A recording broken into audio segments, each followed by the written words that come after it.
anyone looking into mine. "Can we talk about this?" he asked. That wasn't an option for me. I couldn't talk. I couldn't do a damn thing. It's not safe. "Please," he pressed, his voice taking on a gentler tone. "I'm worried about you." Keeping my head down, I released my grip on the desk, pushed the sleeves of my navy cardigan down to my wrist, and snatched my bag off the floor, holding it close to my chest. I knew I messed up when I wrote that essay and handed it in for extra credit.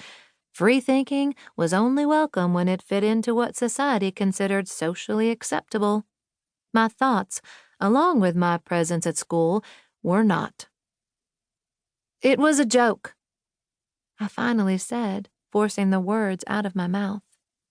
My voice sounded strange, even to my own ears, probably because of how rarely I used it anymore.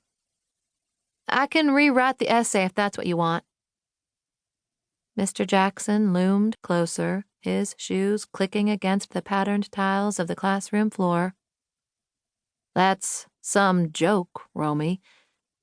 I felt the air change around me when he lowered himself into the desk next to mine. "And no, that's not what I want. You've always been an excellent student, and your work is top-notch."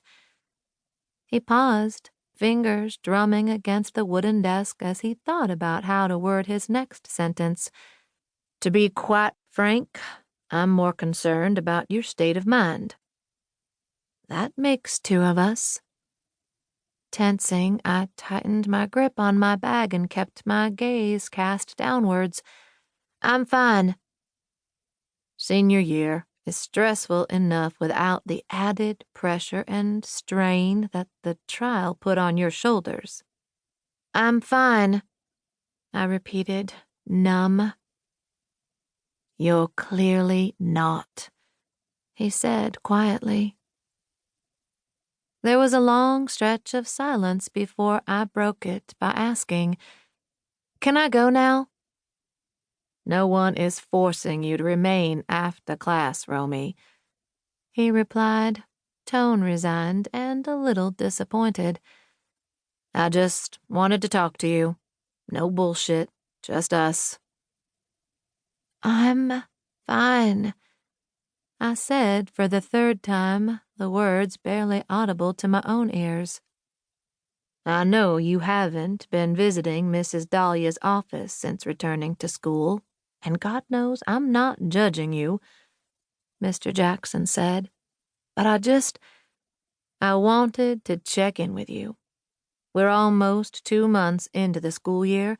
That's a long time to go without confiding in anyone, and I want you to know that if you're not comfortable speaking with Mrs. Dahlia, then you can always talk to me."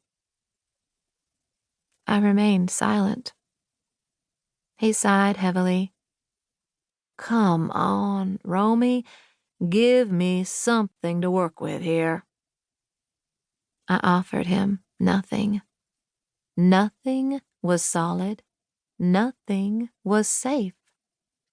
"Trust no one," Chris had told me. "Nothing in this town is as it seems." "Are they still picking on you?" he asked then. "The team? The squad?" He reached across the row and settled a hand on mine. "Have they upped their taunting? Because I can help you. I will go directly to their parents myself. It's unacceptable for you to be treated this way."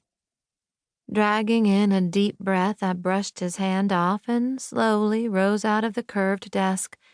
Stalling for several beats, I debated saying something to him, anything, and then quickly decided against it. There was no point. My lips were sewn and my hands were tied.